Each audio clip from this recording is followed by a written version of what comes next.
नमस्कार मित्रांनो. रोजच्याप्रमाणे आज परत एक सूचना. हा व्हिडिओ रिव्हिजनचा आहे. त्यामुळे जे विद्यार्थी रिव्हिजन स्टेजला आहेत त्यांना याचा फायदा होऊ शकेल आणि जे विद्यार्थी आता रिव्हिजन स्टेजला नाही आहेत त्यांनी एक माहितीपर व्हिडिओ म्हणून हा व्हिडिओ ऐकला तरी काही हरकत नाही. मित्रांनो, आज आपण बघणार आहोत अर्थसंकल्पाच्या बाबतीत काही महत्त्वाच्या कन्सेप्ट. अर्थसंकल्प हा फार मोठा चॅप्टर आहे. यातल्या ज्या महत्त्वाच्या कन्सेप्ट आहेत त्या फक्त आपण आजच्या लेक्चरमध्ये कव्हर करणार आहोत. तर त्याची सुरुवात करत आहोत आपण अर्थसंकल्पाचे प्रकार. बघा, अर्थसंकल्पाचे जे प्रकार आहेत त्याच्यामधला पहिला प्रकार आहे संतुलित अर्थसंकल्प. संतुलित अर्थसंकल्प म्हणजे ह्या अर्थसंकल्पामध्ये येणारे पैसे आणि होणारा खर्च हा एकसारखा आहे. म्हणजे सरकारकडे 100 रुपये जमा झाले आणि सरकारने 100 रुपये खर्च केले. जितके आले तितकेच पैसे सरकारने खर्च केले. या प्रकारच्या अर्थसंकल्पाला आपण म्हणतो संतुलित अर्थसंकल्प. दुसरा प्रकार आहे शिल्लकीचा अर्थसंकल्प. शिल्लकीचा अर्थसंकल्प म्हणजे काय, की इथे जे पैसे जमा होतात सरकारकडे हे खर्चापेक्षा जास्त असतात. म्हणजे सरकारकडे काही पैसे शिल्लक राहतात. याला शिल्लकीचा अर्थसंकल्प असं म्हणतात. त्यानंतर आपला पुढचा प्रकार आहे तो म्हणजे तुटीचा अर्थसंकल्प. तुटीचा अर्थसंकल्पमध्ये खर्च हा जमेपेक्षा अधिक असतो. म्हणजे इथे फॉर एक्झाम्पल सरकारकडे जर 100 रुपये जमा झाले तर सरकारचा खर्च हा 120 रुपयाचा असतो. तर ह्या तिन्ही अर्थसंकल्पांपैकी सगळ्यात विकसनशील देशांच्या हिशोबाने सगळ्यात चांगला अर्थसंकल्प कोणता, तर विकसनशील देशांच्या हिशोबाने किंवा अविकसित देशांच्या हिशोबाने सगळ्यात चांगला अर्थसंकल्प आहे तुटीचा अर्थसंकल्प. आता काहींच्या मनामध्ये प्रश्न पडू शकतो की तुटीचा अर्थसंकल्पच विकसनशील देशांसाठी चांगला का आहे. तर बघा, ज्यावेळी सरकारकडे तूट तयार होते, सरकार ज्यावेळी खर्च अधिक करतं, तो हा जो अधिक होणारा खर्च आहे हा वेगवेगळ्या पायाभूत सुविधांवर केला जाऊ शकतो आणि त्यामुळे देशामध्ये वेगाने पायाभूत सुविधांची निर्माण झालं तर देशाच्या विकासाकडे देशाची जी वाटचाल आहे ती अधिक जलद गतीने होऊ शकते. त्यामुळे सरकारने विकसनशील देशांमध्ये सरकारने जो करायचा खर्च आहे हा जास्त असणंच अपेक्षित आहे. कारण विकसनशील देशामध्ये आवश्यक तेवढ्या पायाभूत सुविधा तयार झालेल्या नसतात. पायाभूत सुविधा आल्या, एअरपोर्ट बनले, पोर्ट बनले, रोड आले, तर इलेक्ट्रिसिटी भरपूर आली तर ऑटोमॅटिकली तिकडे उद्योग येणार. उद्योग आले की रोजगार येणार. रोजगार आले की देशाची गरिबी हटणार. मग हे जर आपल्याला अचीव करायचं आहे तर त्याच्यासाठी सरकारला पहिल्यांदा काही प्रमाणामध्ये इन्व्हेस्टमेंट म्हणून पैसे इन्फ्रास्ट्रक्चरवर, पायाभूत सुविधांवर खर्च करायला लागतील. मग ह्याचा वेग जास्त ठेवावा लागेल. म्हणून आपण तुटीचा अर्थसंकल्प विकसनशील देशांसाठी चांगला असं म्हणतो. त्यानंतर पुढचा अर्थसंकल्पाचा प्रकार आहे तो म्हणजे पारंपरिक अर्थसंकल्प. यामध्ये खर्चाचंच प्रमाण फक्त निश्चित केलेलं असतं. म्हणजे उदाहरणार्थ की 1,000 करोडच्या विहिरी बांधायच्या आहेत. आता त्या कुठे बांधायच्या, कशा बांधायच्या, कसं काय करायचं, त्यांचा कुणाला फायदा होईल याबाबत त्यात काहीच माहिती दिलेली नसते. फक्त खर्च लिहिलेला असतो की 1,000 करोडच्या विहिरी बांधायच्या आहेत. अशा प्रकारचा अर्थसंकल्प देशांमध्ये सर्वप्रथम R.K. षण्मुगन चेट्टी यांनी मांडला होता. त्यानंतर पुढचा प्रकार आहे कार्याधारित अर्थसंकल्प. याच्यामध्ये रक्कम, किती पैसा खर्च करायचा आहे तो खर्च आणि ह्याच्यामुळे आपण काय भौतिक लक्ष्य पूर्ण करू शकतो याची नोंद केलेली असते. उदाहरणार्थ 1,000 करोड रुपयांमध्ये आपल्याला 10,000 विहिरी बांधायच्या आहेत उदाहरणार्थ. म्हणजे आता इथे माझ्याकडे भौतिक लक्ष्य आलं की 1,000 करोड रुपये माझ्याकडे आलेले आहेत आणि त्याच्या आधारावरती मला आता 10,000 विहिरी बांधायच्या आहेत. तर अशा प्रकारचा पहिला जो कार्याधारित अर्थसंकल्प होता तो मोरारजी देसाई यांनी आपल्या देशामध्ये मांडला. आणि त्यानंतर सगळ्यात शेवटचा प्रकार आहे फलनिश्चिती अर्थसंकल्प. यामध्ये खर्च, भौतिक लक्ष्य आणि अंतिम फळ याची नोंद केलेली असते. म्हणजे काय, की 1,000 करोडमध्ये 10,000 विहिरी बांधून आपल्याला 1,00,000 एकर जमिनीपर्यंत पाणी पुरवठा करायचा आहे. अशी ज्यावेळी मांडणी आपल्याला अर्थसंकल्पामध्ये भेटते त्या मांडणीला आपण फलनिश्चिती म्हणतो. कारण त्यामध्ये खर्च पण आहे. समजा उदाहरणार्थ 10,000 करोड, त्याच्यामध्ये भौतिक लक्ष्य पण आहे की त्याच्यामधून आपल्याला एवढ्या विहिरी बांधायच्यात. अंतिम फळ आहे की एवढ्या शेतकऱ्यांना एवढ्या एकर जमिनीला पाणीचा पुरवठा व्हायला पाहिजे. तसं जर पाहिलं तर ह्या तिन्ही अर्थसंकल्पांमध्ये पारंपरिक, कार्याधारित आणि फलनिष्पत्तीमध्ये सगळ्यात चांगला जो आहे हा फलनिष्पत्ती अर्थसंकल्प आहे. हा सर्वप्रथम आपल्या देशामध्ये पी. चिदंबरम यांनी मांडला. त्यानंतर पुढचा अर्थसंकल्पाचा प्रकार आहे तो म्हणजे शून्याधारित अर्थसंकल्प. शून्याधारित अर्थसंकल्पामध्ये म्हणजे काय, की साधारणपणे अर्थसंकल्प बनवत असताना आपण काय करतो, की गेल्या वर्षीचे जे आकडे आहेत अर्थसंकल्पाच्या खर्चाचे, ते आकडे विचारामध्ये घेतो आणि त्याच्या आधारावर पुढच्या वर्षाच्या खर्चाचं नियोजन करतो. पण ह्याच्यामुळे काय होतं, कधी-कधी अनावश्यक खर्च देखील मांडले जातात आणि अनावश्यक पैसा खर्च होतो. मग हा होऊ नये म्हणून मग काय करायचं, की ही कन्सेप्ट काय सांगते आपल्याला, की मी गेल्या वर्षाचा खर्चाचा विचारच करणार नाही. मी विचार काय करणार, मला खरंच आत्ता एवढ्या पैशाची किंवा हा खर्च करायची किंवा हे गोष्ट करायची गरज आहे का? जर गरज असेल तरच मी ती गोष्ट करेल. त्यासाठीच अर्थसंकल्पामध्ये मागणी ठेवेल. अदरवाईज मी कुठल्याही प्रकारची मागणी करणार नाही. याला आपण म्हणतो शून्याधारित अर्थसंकल्प. थोडक्यात सांगायचं तर इथे गेल्या वर्षीच्या खर्चाचा विचार केला जात नाही. हा जो अर्थसंकल्प आहे शून्याधारित अर्थसंकल्प, त्याचा जनक आहे पीटर पियर. ही एक अमेरिकन व्यक्ती आहे आणि भारतामध्ये सर्वप्रथम महाराष्ट्राने शून्याधारित अर्थसंकल्प मांडला. ही गोष्ट आपण लक्षात ठेवायची आहे. त्यानंतर अर्थसंकल्पाचा पुढचा प्रकार आहे तो म्हणजे जेंडर बजेट. जेंडर बजेट म्हणजे एका विशिष्ट जेंडरसाठी अर्थसंकल्पामध्ये असणारी तरतूद. तर आता विशिष्ट जेंडर म्हटलं तर आपल्याकडे साधारणपणाने स्त्रियांसाठी केलेल्या तरतुदीला विशेष तरतूद असणाऱ्या बजेटला आपण जेंडर बजेट असे देखील म्हणतो. म्हणजे साधारणपणाने बजेटचे आपण प्रकार बघितले: संतुलित, शिल्लकीचा, तुटीचा, पारंपरिक, कार्याधारित, फलनिष्पत्ती, शून्याधारित आणि जेंडर बजेट हे आपले अर्थसंकल्पाचे वेगवेगळे प्रकार आहेत. आता ज्यावेळी आपण अर्थसंकल्प बघतो तर अर्थसंकल्पाची जी विभागणी आहे, अर्थसंकल्पामध्ये काय आहे, काय येतं, काय नाही हे जेव्हा पाहतो तर अर्थसंकल्पामध्ये किती पैसे आले, किती पैसे गेले, किती जमा झाला, किती खर्च झाला हे हिसाब असतो. तर हे जे जमा आणि हा जो खर्च आहे हा आपण दोन वेगळ्या वेगळ्या प्रकाराद्वारे दाखवतो. एक आहे महसुली खर्च आणि एक आहे भांडवली खर्च. महसुली जमा आणि भांडवली जमा. आता महसुली जमेमध्ये काय आहे, की महसुली जमेमध्ये जे आपले कर आहेत, टॅक्स आहेत, प्रत्यक्ष कर, अप्रत्यक्ष कर यांचा समावेश महसुली जमेमध्ये होतो.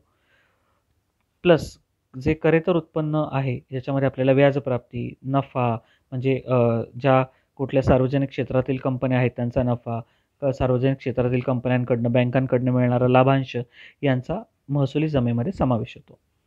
महसुली खर्चामध्ये कर्मचाऱ्यांचे पगार, राज्यांना दिलेली अनुदानं, पेन्शन, सबसिडी ह्या सगळ्यांचा समावेश होतो.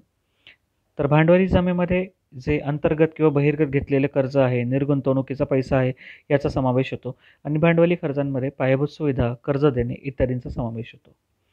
आता बऱ्याचदा काय होतं परीक्षेमध्ये जर आपल्याला असा क्वेश्चन बघायला भेटतो, की खालीलपैकी कोणती गोष्ट ही महसुली जमेचा भाग आहे.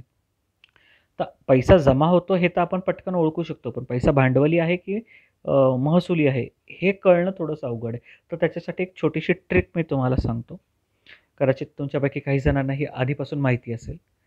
ही ट्रिक अशी आहे, की जी कुठली गोष्ट आपल्याला ठराविक कालावधीनंतर करावी लागते किंवा जी कुठली गोष्ट आपल्याला ठराविक कालावधीनंतर करावी लागते किंवा ठराविक कालावधीनंतर आपल्याला प्राप्ती होते त्या गोष्टीतून. म्हणजे असं एखादं उत्पन्न जे ठराविक कालावधीनंतर होत राहतं किंवा असा एखादा खर्च जो ठराविक कालावधीनंतर आपल्याला करावा लागतो आणि हा खर्च केल्यामुळे आपल्याला कोणत्याही प्रकारचं ॲसेट किंवा वस्तूची निर्मिती होत नाही.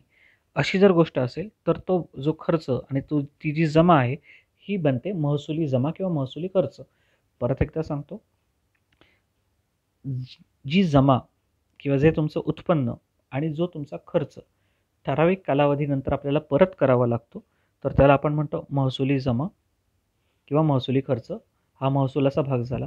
ह्या प्रकारच्या खर्चामुळे किंवा ह्या प्रकारच्या उत्पन्नामुळे कोणत्याही प्रकारचं ॲसेट किंवा वस्तू बनत नाही.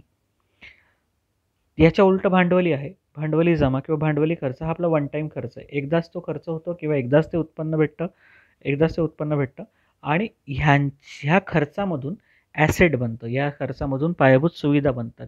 या खर्चामधून वस्तू बनतात. लक्षात ठेवण्यासाठी एकदम सोपं, की जे वारंवार करायला लागतं उत्पन्नासह खर्च तर तो आहे महसुली. महसुलीमध्ये कोणत्याही प्रकारचं ॲसेट, वस्तू, पायाभूत सुविधा बनत नाहीत. भांडवलीमध्ये काय आहे, तर भांडवलीमध्ये जे काही होतं ते एकदाच होतं खर्च किंवा जमा आणि त्याच्यामधून एखादं ॲसेट किंवा वस्तू बनते. उदाहरणच द्यायचं झालं तर मुंबई-पुणे एक्सप्रेस हायवे जो बनलेला आहे हा भांडवली खर्च आहे. पण ह्या एक्सप्रेस हायवेचं मेंटेनन्स जे दर 6 महिन्यांनी किंवा दर वर्षांनी करायला लागतं हा होतो महसुली खर्च. कारण तो ठराविक कालावधीनंतर आपल्याला सतत करावा लागतो. तर आता ह्या अर्थसंकल्पामध्ये हे जे खर्च आणि जमा आहे यांचा ज्यावेळी हिशोब लावतो त्यावेळी आपल्याला असं लक्षात येतं की अरे अर्थसंकल्पामध्ये तूट आपल्याला काही वेळा बघायला भेटते आणि असंही आपण थोड्या वेळापूर्वी बघितलं की कुठलेही तुटीचा अर्थसंकल्प हा विकसनशील देशासाठी चांगलाच असतो. पण मग त्याच्यामध्ये पण तुटीच्या आता आपण तुटीचे प्रकार बघणार आहोत आणि या तुटीच्या प्रकारांमध्ये पण आपल्याला बघायचं की कुठला तुटीचा प्रकार चांगला आहे आणि कुठला तुटीचा प्रकार चांगला नाही आहे. पहिला तुटीचा प्रकार आहे अर्थसंकल्पीय तूट, म्हणजे एकूण अर्थसंकल्पीय जमा म्हणजे माझी महसुली जमा अधिक भांडवली जमा, याला मी म्हणणार अर्थसंकल्पीय जमा, वजा अर्थसंकल्पीय खर्च म्हणजे माझा महसुली खर्च आणि माझा भांडवली खर्च. अर्थसंकल्पीय जमा वजा अर्थसंकल्पीय खर्च इक्वल्स टू अर्थसंकल्पीय तूट. महसुली तूट म्हणजे काय? महसुली खर्च वजा महसुली जमा. आता लक्षात घेण्यासारखी गोष्ट आहे, महसुली खर्च आणि महसुली जमा एक लक्षात घ्या. महसुली तूट जर आहे, महसूल खात्यावरती जर आपली तूट आहे, तर हे अर्थव्यवस्थेसाठीचं चांगलं लक्षण नाही. कारण बघा काय होतं, हे जे महसुली खर्च आहेत ना, हे वारंवार होणारे खर्च आहेत, पण याच्यातून कुठली वस्तूच बनत नाही आहे. तर अशा खर्चामुळे, अशा वाढीव खर्चामुळे जर आपल्याला तूट भेटत असेल, तूट आपल्या अर्थसंकल्पामध्ये दिसत असेल, तर ते अर्थव्यवस्थेसाठी चांगलं लक्षण नाही. फॉर एक्झाम्पल, आपण मुंबई पुणे एक्सप्रेस हायवे मगाशी बनवला, त्याचं जी दुरुस्ती आहे ती कशामध्ये येते? महसुली खर्चामध्ये येते. एखादा हायवे जर आपण वारंवार दुरुस्त करत आहोत, तर पहिला प्रश्न असा आहे की तो हायवे नीट बनला आहे का? हायवे नीट बनला नाही तर हा मोठा प्रश्न आहे. दुसरी गोष्ट, हा हायवे दुरुस्तीचा जो खर्च होत आहे, हा पैसा तर सरकारचा, लोकांचा खर्च होतच आहे, पण त्याच्यातून नवीन गोष्ट काहीच बनत नाही आहे. म्हणजे हा खर्च वायाच आहे. उदाहरण सांगायचं झालं, आपण एखादी गाडी घेतली आणि गाडीचं सारखं काम निघायला लागलं, तर आपण आनंदी होणार की दुःखी होणार? आपला फायदा आहे की आपलं नुकसान आहे? तर आपल्या याच्यामध्ये नुकसानच आहे. तसं सरकारने एखादी वस्तू बनवली आणि त्याच्यासाठी सारखं काम निघत असेल, महसुली खर्च जर वाढत असेल, तर अर्थात महसुली तूट वाढणार त्याच्यामुळे आणि अर्थात सरकारसाठी ही गोष्ट चांगली नाही. त्यामुळे जर तुटीमध्ये विचारलं तर कुठली तूट बिलकुलच चांगली नाही, तर महसुली तूट अर्थव्यवस्थेसाठी बिलकुल चांगली नाही. पुढची तुटीचा प्रकार आहे परिणामी महसुली तूट. परिणामी महसुली तूट म्हणजे महसुली तूट वजा भांडवली कार्याकरता वापरलेली अनुदाने. फॉर एक्झाम्पल, सरकारने सबसिडी म्हणून 100 रुपये एखाद्या राज्याला दिले. सबसिडी जो आहे हा भांडवली खर्च आहे. आता ह्या 100 रुपयातून त्या राज्य सरकारने जर 50 रुपयाचे रस्ते बांधले आणि 50 रुपये रस्ते रिपेअरला घालवले, तर ह्याच्यातले जे 50 रुपये आहेत की ज्याच्यामुळे रस्ते बनलेले आहेत, ते तर भांडवली खर्चासाठी वापरले गेले. म्हणजे महसुली खर्चासाठी फक्त वापरले किती गेले? 50 रुपये. परत सांगतो, एक राज्य आहे, त्याला केंद्राकडनं सबसिडी भेटली 100 रुपयाची. या 100 रुपयातील 50 रुपयांनी त्यांनी रस्ते बनवले, म्हणजे भांडवली खर्च केला. 50 रुपयांनी रस्ता दुरुस्त केला, दुसरे रस्ते दुरुस्त केले, तो महसुली खर्च झाला. म्हणजे तसं पाहायला गेलं तर ॲक्च्युली ते जे 100 रुपये आपण महसुली खर्च म्हणून दाखवत आहोत, त्याच्यातला महसुलावर खर्च झालेला फक्त 50च रुपये आहेत. कारण त्या 100 रुपयातले 50 रुपये तर भांडवली खात्यावरती खर्च झालेले आहेत. तर याला आपण म्हणतो परिणामी महसुली तूट. त्यानंतर आहे भांडवली तूट, भांडवली खर्च वजा भांडवली जमा. त्यानंतर आहे राजकोषीय तूट. राजकोषीय तूट म्हणजे काय? साधे सोपी गोष्ट, सरकारने एकूण घेतलेले कर्ज. पुस्तकामध्ये फार मोठ्या मोठ्या डेफिनेशन आहेत, पण सगळ्यात सोपं लक्षात ठेवायला म्हणजे राजकोषीय तूट इक्वल्स टू लोन. त्यानंतर आहे प्राथमिक तूट. प्राथमिक तूट म्हणजे राजकोषीय तूट वजा व्याज देयता. म्हणजे काय? मी कर्ज घेतले. राजकोषीय तूट म्हणजे काय? मी कर्ज, पण हे या घेतलेल्या कर्जाचा वापर जर मी जुनं व्याज फेडायला करत असेल, तर त्याच्यातून जी तूट तयार होईल त्याला मी म्हणणार प्राथमिक तूट. आता ही जी तूट होत आहे, ही तूट भरून काढण्यासाठी सरकारकडे वेगवेगळे मार्ग आहेत. तर त्याच्यापैकी महत्त्वाचे मार्ग आहेत परकीय कर्ज, अंतर्गत कर्ज, परकीय मदत, RBI कडनं सरप्लस ट्रान्सफर, RBI कडनं कर्ज, नोटा छापणे.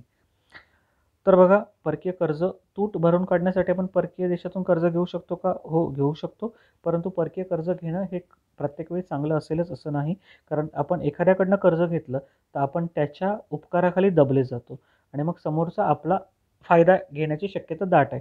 याचाच अर्थ आपण जर दुसऱ्या देशाकडनं कर्ज घेतलं तर तो देश कर्ज देईलही, पण आपल्या देशाला त्याच्या देशाच्या फायद्यासाठी काहीतरी काम करायला लागेल. याच्यामध्ये आपलं नुकसानच आहे.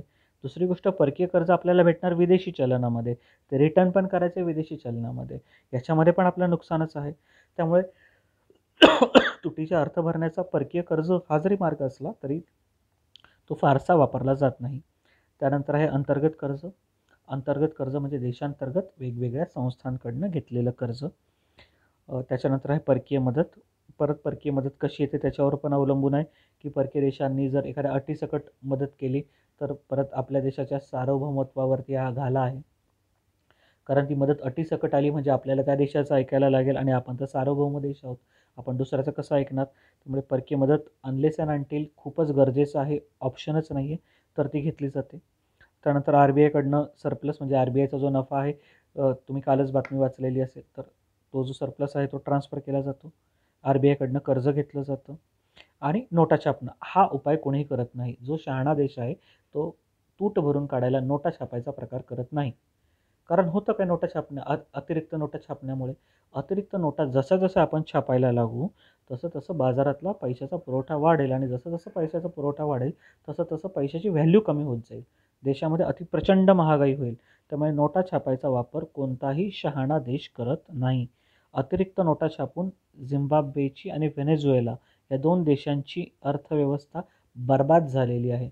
इतकं तिकडे महागाईचा उच्चांकी दर तयार झाला, कारण अतिरिक्त नोटा छापल्या, पैशाचा पुरवठा वाढला आणि पैशाचा पुरवठा वाढला, पैशाची व्हॅल्यू कमी झाली आणि प्रचंड इन्फ्लेशन आणि महागाईचा सामना या देशांना करावा लागला. त्यानंतर जाता जाता आपल्याला बघायचं आहे खर्च व्यवस्थापन आयोग, म्हणजे सरकारचे जसे खर्च वाढले होते त्याच्यावरती नियंत्रण कसं ठेवावं यासाठी श्री विमल जालान यांच्या अध्यक्षतेखाली एक समिती बसलेली होती. तर त्या समितीने त्यांचे रिपोर्ट सरकारला जमा केलेले आहेत, की जेणेकरून आपल्याला खर्च सरकारचे कोणते जास्त आहेत, कोणते खर्च कमी करता येतील याबाबत त्यांनी मार्गदर्शन केलेलं आहे. आता अर्थसंकल्प जो आहे याच्यासाठी आपल्या संविधानामध्ये काही तरतुदी आहेत का? तर जरूर आहेत. तर संविधानाचा आर्टिकल 112 हे केंद्र सरकारबाबत आणि आर्टिकल 202 हे राज्य सरकारच्या अर्थसंकल्पाबाबत तरतुदी आहेत त्यामध्ये. मुळात त्याच्या पुढच्या गोष्ट सगळ्यांना माहिती आहे, तरी पण परत एकदा अर्थसंकल्प किंवा बजेट हा शब्द आपल्या अख्ख्या कॉन्स्टिट्यूशनमध्ये कुठे नाही आहे. तिथे वित्तीय विवरणपत्र, ॲन्युअल फायनान्शियल स्टेटमेंट असा तिथे उल्लेख केलेला आहे. जर अर्थसंकल्प मंजूर नाही झाला तर केंद्र सरकारला राजीनामा हा द्यावाच लागतो. अर्थसंकल्पावर मतदानाचा हक्क फक्त लोकसभेला आहे, राज्यसभा मतदान करू शकत नाही. अर्थसंकल्प बनवण्याचं काम डिपार्टमेंट ऑफ इकॉनॉमिक अफेअर्सद्वारे केलं जातं. आता हा जो अर्थसंकल्प आहे हा 1 फेब्रुवारीच्या आसपास मांडला जातो. अर्थसंकल्प मंजुरीला 75 दिवस आपल्याला भेटतात आणि अर्थसंकल्प मांडायच्या 1-2 दिवस आधी आपला जो देशाचा आर्थिक पाहणी अहवाल आहे तो जाहीर केला जातो. आता अर्थसंकल्प ज्यावेळी मांडला जातो तर अर्थसंकल्पामधील ज्या मागण्या आहेत त्या मागण्यांच्या प्रस्तावावरती चर्चा होते. चर्चावरती काही कपात प्रस्ताव मांडले जातात, त्या प्रस्तावांचा विचार केला जातो आणि अंतिमतः मतदान केलं जातं आणि मग अशा प्रकारे त्या मागण्यांना मंजुरी भेटते. तर हे सगळं करत असताना एक त्याच्यामध्ये महत्त्वाचा शब्द आपण ऐकला आहे तो म्हणजे कपात प्रस्ताव. आता नेमके कपात प्रस्ताव काय आहे आणि कपात प्रस्तावाचे प्रकार काय आहेत? तर बघा, कपात प्रस्ताव म्हणजे काय? सरकारने एक खर्च मांडलेला आहे, तो खर्च कमी करण्यासाठी खासदारांनी लोकसभेच्या जर काही सजेशन केले असतील तर त्यांना आपण म्हणतो कपात प्रस्ताव. तर कपात प्रस्तावामधला पहिला प्रकार आहे धोरणात्मक कपात. धोरणात्मक कपात म्हणजे काय, की सरकार एखादी गोष्ट करत आहे तर त्या धोरणालाच त्या व्यक्तीचा विरोध आहे, त्या खासदाराचा विरोध आहे आणि तो म्हणतोय की हे सरकारचं धोरण आहे खर्च करायचं, मला ही गोष्ट सरकारने करू नये असं मला वाटतं आणि मी याच्या विरुद्ध धोरणात्मक कपात मांडत आहे, ज्याला आपण पॉलिसी कट म्हणतो आणि इथे मी ₹1 कमीचा प्रस्ताव मांडला जातो. त्यानंतर आहे प्रतिकात्मक कपात. इथे वाढीव खर्चाकडे सरकारचं लक्ष वेधणं हा त्याचा मुख्य हेतू आहे. इथे ₹100 कमी असा प्रस्ताव मांडला जातो. त्यानंतर आहे काटकसर कपात. इथे नेमकी किती रक्कम कमी करायची याचा उल्लेख असतो आणि तो खर्च कमी करून सरकारची काटकसर घडवून आणणे याच्यासाठी काटकसर कपात आपण करतो. त्यानंतर आहे गिलोटिन. गिलोटिन म्हणजे काय, की जसं आपण बघितलं अर्थसंकल्प मंजूर करायला फक्त 75 दिवस आहेत, एक लिमिटेड टाईम आहे. तर ह्या 75 दिवसांमध्ये मतदानाला ज्या मागण्या आहेत त्यांच्यावर मतदान करायला ठराविक दिवस दिलेले आहेत. आता जर शेवटच्या दिवशी असं लक्षात आलं की आपल्या 25-30 मागण्या आहेत, ह्या अजून डिस्कस करायच्या आणि त्याच्यावर मतदान करायचं राहिलेलं आहे, तर अशा वेळी त्या मागण्या ज्या आहेत त्याच्यावर एकही मिनिटाची चर्चा न करता डायरेक्ट वोटिंगला टाकल्या जातात. त्याच्यावर मतदान घेतलं जातं आणि त्या मागण्या चर्चेविना मंजूर केल्या जातात. त्याला गिलोटिन म्हणतात. गिलोटिनचा वापर हे काही चांगल्या लोकशाहीचं लक्षण नाही आहे. कारण लोकसभेमध्ये अर्थसंकल्प मांडला ज्याच्यासाठी जातो की लोकांचा जो पैसा जमा होत आहे कर रूपाने किंवा वेगवेगळ्या रूपाने तो खर्च कसा केला जावा याच्याबाबत साधक बाधक चर्चा लोकसभेमध्ये व्हावी याच्यासाठी अर्थसंकल्प मांडला जातो. पण गिलोटिनमुळे होतं काय, हा जो मूळ मुद्दा आहे चर्चा होण्याचा हाच मुळात होत नाही आणि कुठल्याही चर्चेविना हा अर्थसंकल्प मंजूर केला जातो. ह्याला मग त्या अर्थसंकल्पाच्या जे मूळ प्रिन्सिपल आहे त्याला काही अर्थच उरत नाही. पण गिलोटिन बऱ्याचदा आपल्याकडे वापरायची वेळ येते. त्यानंतर आहे विनियोजन विधेयक. विनियोजन विधेयक म्हणजे एकदा का तुमच्या सगळ्या मागण्या मंजूर झाल्या तर त्या मंजूर झालेल्या मागण्यांसाठी पैसे जे खर्च करायचे ते पैसे भारत सरकारच्या संचित निधीतून काढण्यासाठी विनियोजन विधेयक मंजूर होणं अत्यंत आवश्यक आहे. त्यानंतर आहे वार्षिक वित्त विधेयक. यामध्ये सरकारचे सर्व कर प्रस्ताव असतात. अर्थसंकल्प लोकसभेमध्ये मंजुरी त्याची सगळ्याची झाली की त्याच्यानंतर तो अंतिम मंजुरीला राष्ट्रपतीकडे जातो. आता रेल्वे अर्थसंकल्पाबाबत जाता जाता की बाबा अर्थसंकल्प सुरू झाल्यापासून 1924 पर्यंत रेल्वे अर्थसंकल्प हा मुख्य अर्थसंकल्पाचाच भाग होता. 1921 साली ॲकवर्थ समितीने एक शिफारस केली की रेल्वे अर्थसंकल्पाला मुख्य अर्थसंकल्पापासून वेगळं करा आणि ॲकवर्थ समितीच्या शिफारशीनुसार 1924 पासून रेल्वे अर्थसंकल्प हा वेगळा मांडायची सुरुवात झाली. मुख्य अर्थसंकल्पापासून त्याला वेगळा केलं. 2017 मध्ये विवेक देवराय समितीने पुन्हा शिफारस केली की बाबा रेल्वे अर्थसंकल्प वेगळा न ठेवता त्याला मुख्य अर्थसंकल्पाचाच भाग बनवला जावा. मग 2017 पासून आपण रेल्वे अर्थसंकल्पाला मूळ अर्थसंकल्प किंवा मुख्य अर्थसंकल्पाचा भाग बनवलेला आहे. त्यानंतर आपल्याला बघायचा पुढचा पॉईंट तो आहे आर्थिक वर्ष. आर्थिक वर्ष जे 1867च्या आधीपर्यंत आपण मे ते एप्रिल फॉलो करत होतो. त्यानंतर 1867 पासून आतापर्यंत आपण एप्रिल ते मार्च फॉलो करत आहोत. आता हा एवढे आपण आर्थिक वर्ष हे फॉलो करत आहोत. त्याच्यामध्ये काही बदल करता येईल का? तर ह्या विचारांनी 2 समित्या स्थापन केल्या होत्या सरकारने, एल के झा आणि शंकराचार्य कमिटी. एल के झा समिती 1984ला स्थापन झाली. शंकराचार्य 2016ला झाली. दोन्ही समित्यांनी एकच गोष्ट सांगितली की बाबांनो जे आपलं आर्थिक वर्ष आहे ते जानेवारी ते डिसेंबर करा, पण अशी कुठल्याही प्रकारची शिफारस सरकारने ॲक्सेप्ट केलेली नाही, मान्य केलेली नाही. त्यानंतर एक शेवटचा भाग जाता जाता आपल्याला बघायचा आहे तो म्हणजे अनुदानाचे प्रकार. आता अनुदान म्हणजे काय नेमकं, तर बघा काय होतं, अर्थसंकल्प मंजूर झाल्याच्या नंतर काही वेळा आपल्याला अधिक पैशाची गरज पडू शकते खर्च करण्यासाठी, तर त्याच्यासाठी आपल्याला अनुदानाची मागणी करावी लागते. तर त्याचेच प्रकार आपल्याला बघायचे आहेत. पहिले आहे पूरक अनुदान, सप्लिमेंटरी ग्रांट, जिथे मंजूर केलेला पैसा कमी पडतोय पण तो खर्च करायच्या आधी आपण लोकसभेची परवानगी मागत आहोत. उदाहरणार्थ मला 100 रुपये रस्ते बांधणीला मंजूर झालेले आहेत, हे 100 रुपये कमी पडत आहेत, मला अजून 10 रुपये पाहिजेत, तर मी एक्स्ट्रा 10 रुपये हवेत अशी मागणी मी लोकसभेच्या पुढे केलेली आहे. त्याला आपण म्हणतो पूरक अनुदान. त्यानंतर आहे एक्सेस ग्रांट. एक्सेस ग्रांटमध्ये होतं काय की मला मी लोकसभेला न विचारताच एक्सेस पैसा खर्च करून टाकला. मग आता हा जो एक्सेस झालेला पैसा आहे त्याचा हिसाब किताब लावून लोकसभेची परवानगी नंतर घेतली जाते. त्याच्यामध्ये पब्लिक अकाउंट्स कमिटी महत्त्वाचा रोल प्ले करते. त्याच्यानंतर आहे आपल्याकडे ॲडिशनल ग्रांट. ॲडिशनल ग्रांट म्हणजे असा खर्च जो मुळात अर्थसंकल्पाचा भागच नव्हता पण अचानक उद्भवला. जसं आपण म्हणू शकतो 2020 सालचं कोविड संकट. त्या वर्षीच्या अर्थसंकल्पामध्ये कोविड आला फेब्रुवारी एंडच्या आसपास. त्याच्या आधी त्याचा अर्थसंकल्प त्याच्या त्या वर्षीचं जे बजेट होतं त्या बजेटमध्ये कोविडसाठी कुठल्याही प्रकारचे कोविड किंवा कुठल्या आजारासाठी कोणाला अंदाजच नव्हता ना असं काही आजार होईल, तर त्याच्यासाठी कुठल्याही प्रकारची तरतूद नव्हती.